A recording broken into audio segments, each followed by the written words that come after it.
about last night's game or tomorrow? We'll go Sunday's game. So you want to talk about last night's game? You can if you want to. Well, I was proud of our kids last night. I thought they played really well and came out of the gate really hard and focused. Again, Vanderbilt's been in every game they've been in, and to come out and play as well as we did, I was really pleased. Obviously, you're going into a game Sunday. It's it's a game that means a lot to a lot of people. For us, it's the next one on the schedule, and we've tried to, and I think we've done a really good job of staying focused on the next task at hand, and the next one is Mississippi over there. So we'll have, I'm sure we'll have a couple of good days of practice. You don't typically have to get anybody's attention for this one, and again, our goals, what we have in front of us, it's the next one. It's on the road. It's a Southeastern Conference game. We realize the challenge that it presents, and we've got to be ready to go over there and play well. What do you remember about that game, Morgan's freshman year, when she hit that jumper to win it, and she talked about from then on she kind of realized what this rivalry was like. What do you remember from that game, and how do you feel like it kind of changed some of the players' thoughts on it?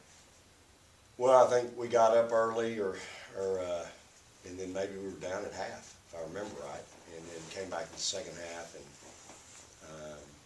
I think it was back and forth pretty much the whole way, and we found a way to get one stop, and obviously she came down. It was a tie ball game, and I think 12 seconds.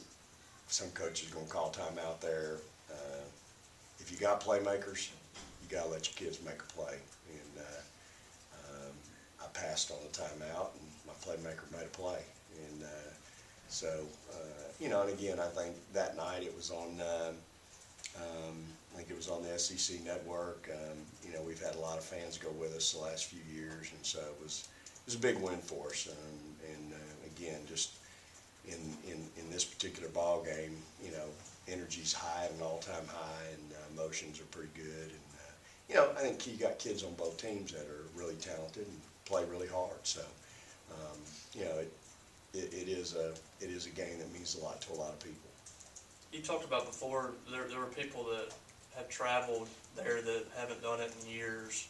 How have you been able to convince people to do that?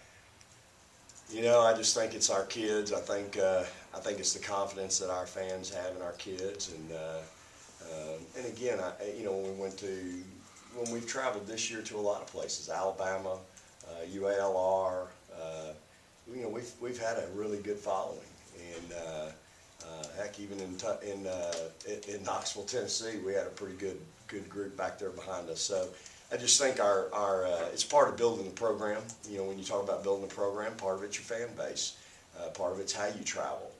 And I think the last 2 years at the SEC tournament, we've traveled as well, if not better than everybody, except maybe one team. And last year it was South Carolina.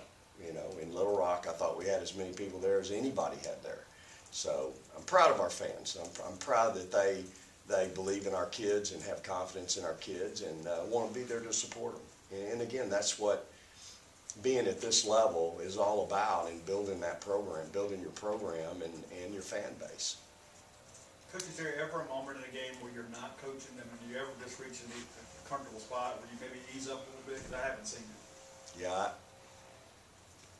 there's not for me. I'm not saying that's the right way. That's the only way I know to really keep an edge with these kids. Again, we're chasing something pretty big, but you can't get caught ahead of yourself 1 day, 2 days, 2 games. You've got to stay in the moment. I've said this so many times that success is fleeting. The process, you've got to embrace the grind and embrace the process. So you're right. It's hard for me to not coach every possession of every game, no matter what the score, because I am coaching for perfection. Will we attain it? No, but I want to get as close to it as we can. And so, And I think my girls know that about me. They understand it. They don't fight me on it. They realize it, and they've learned to embrace that. Probably wasn't easy when you first get around me, but they understand. For instance, if you're supposed to beat somebody 60 in a non-conference game, then we need to beat them 60. We don't need to slop it up and beat them 30, you know. And so I just think that our kids have come to understand that about me. And again, it's about becoming the best you can be and not settling for anything less. In that first game against Ole Miss, they were able to kind of limit your bigs inside. Do you expect them to kind of do that again? What do you expect to see from that aspect? Well, they certainly had some success doing that, and you know, I think our bigs have to accept the challenge of dealing with that a little bit. You know, people are taking away our inside game right now. They're doubling us down there, and what I'm really pleased with is I'm pleased with how hard we're trying to rebound and get second chance points with those kids. And then I'm also pleased with our ability to pass out of the double teams and make good decisions and make good reads. And obviously we've got some kids that can shoot the ball. So I'm really pleased. It's something we work on every day, where we're trying to teach those kids, hey, you know, when you're double teamed, there's somebody wide open, we need to find them. And at 6'7", 6'5", you got as good a chance as anybody to find those kids. Does that kind of go back to what you were saying last night, that if somebody limits one way, you've got other ways that you can score? No doubt. I just think we're multi-dimensional offensively. We have a lot of weapons. We can beat you in a lot of ways. And I think right now we're showing that when people do take away certain things, we've got other kids stepping up. In the first game against Ole Miss, you guys took out the 20 a couple times, but never were able to really run away with it. How are they a little bit different team this year compared to last? Well, I think they're better, obviously. I think they're more talented. They've got some really good guard play. And I think their bigs are really effective. I think they play really hard. They have great foot quickness with their bigs. And so, you know, they're doing a good job with those kids. And again, those kids are talented. They play hard. They've been together now for, you know, some have been together 3 and 4 years. And so, you know, they're a better basketball team. And so, you know, for us, you know, again, the next one up, we've got to prepare for them and how they play and what they try to do to beat you. And, you know, my staff does a great job in getting us ready in the 2 days with a scout team and preparing us to get through things that we know how people are going to try to hurt us.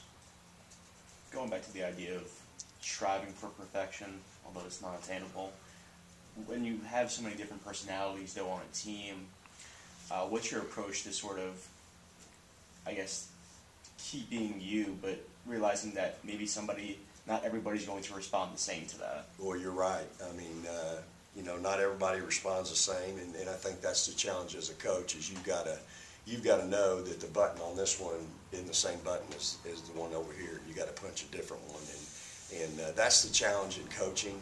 But I think that's what makes good coaches, is they understand that different people respond to different things different ways. And so, you know, I think that's the challenge that we have every day, and the challenge for me, and I've learned that over the years. I didn't used to be that way, and you've got to adapt and you've got to change, and because kids are different, and hey, that's a good thing. And so I think our kids, though, have learned through the course of time to understand me. It's not personal. In fact, it's how much I care about them, that I do want them to be perfect, that I do want them to try to play that perfect game. Again, probably not going to happen, but the fact that we care enough about them that we want them to try to be perfect. We want them, when they leave here, to be that perfect citizen, that perfect businesswoman in the community that does a great job and represents not only Mississippi State, but their family.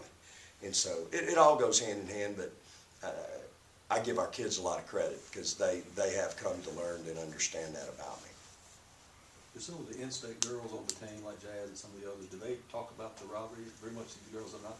You know, we don't talk about it a lot. I just think for them, they understand the importance of it. You know, again,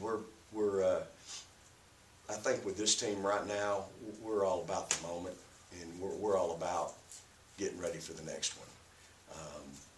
And so for us, there's a real big picture, and but we've got to, you got to take it snapshot by snapshot. And the next snapshot for us is Sunday in Oxford against Mississippi. So we've done a good job of staying in the moment, staying focused, and so that's, I think that, again, it's a credit to our kids, it's a credit to our staff that keeps them in that moment.